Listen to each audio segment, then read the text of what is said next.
আজকে আমি নিয়ে চলে এসেছি একেবারে হেলদি এবং মজাদার রেসিপি চিচিঙ্গা দিয়ে ডিম ভাজি বা ডিম দিয়ে চিচিঙ্গা ভাজি বলতে পারেন। একদম সাধারণ উপকরণে তৈরি আর এই ভাজি কিন্তু গরম গরম ভাতের সঙ্গে খেতে দারুণ লাগে। তো সর্বপ্রথম চিচিঙ্গাগুলোকে খুব ভালোভাবে কেটে ধুয়ে পরিষ্কার করে নিয়েছি আমি।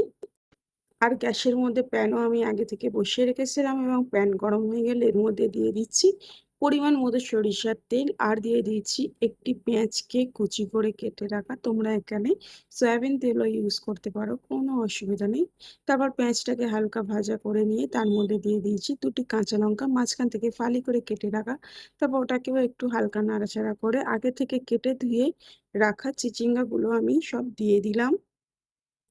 চিচিঙ্গাগুলো দিয়ে সর্বপ্রথম একটু হালকাভাবে নাড়াচাড়া করে দেব, ওই বেশি না 1 থেকে 2 মিনিটের মতো। তো দেখো তেল পেঁয়াজের সঙ্গে চিচিঙ্গা খুব ভালোভাবে নাড়াচাড়া করা হয়ে গেছে। এবার দিয়ে দিচ্ছি সুন্দর একটি রঙের জন্য স্বাদ মতো লবণ আর দিয়ে দিচ্ছি রঙের জন্য 1/2 চামচ পরিমাণ হলুদের গুঁড়ো। আর এখানে কিন্তু অন্য কোনো রকম মশলা ইউজ করব না।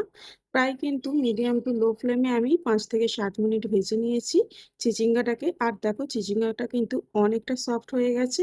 এবারে চিচিঙ্গাগুলোকে এক সাইডে সরিয়ে দিয়েছি এবং ওই প্যানের মধ্যে আমি দিয়ে দিলাম দুটি ডিম ভেঙে। এইবারে ডিমটাকে হালকা নাড়াচাড়া করে ডিম আর ভেজে রাখা চিচিঙ্গা একসঙ্গে মিশিয়ে দেব। একসঙ্গে মিশিয়ে দিয়ে প্রায় 5 থেকে 6 মিনিট মতো সময় নিয়ে একটু মিডিয়াম ফ্লেমে, তো মিডিয়াম টু হাই ফ্লেম করতে পারো, একটু মিডিয়াম ফ্লেমে লাল লাল করে ভেজে নেব। তো দেখুন একেবারে সহজ এবং সুস্বাদু চিচিঙ্গা দিয়ে ডিম ভাজি রেডি। আপনারাও এই রেসিপি একবার বানিয়ে খেয়ে দেখুন আর হ্যাঁ, কেমন লাগলো কমেন্টে জানাতে ভুলবেন না। ভিডিওটি যদি ভালো লেগে থাকে একটি লাইক করে চ্যানেলটাকে সাবস্ক্রাইব করে দেবেন।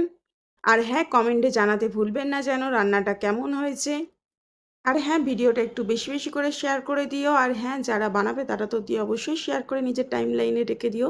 না হলে কিন্তু পরে বানানোর সময় আবার খুঁজে পেয়ে যাবে না, তখন কিন্তু আবার মুশকিল হয়ে যাবে। তো দেখো একদম রেডি হয়ে গেছে গরম গরম চিচিঙ্গা দিয়ে ডিম ভাজি। গরম গরম ভাতের সঙ্গে এবার সার্ভ করে ফেলো, দেখবে এই ভাজি দিয়েই কিন্তু এক থালা ভাত নিমেষেই শেষ হয়ে গেছে। তো আজকের মতো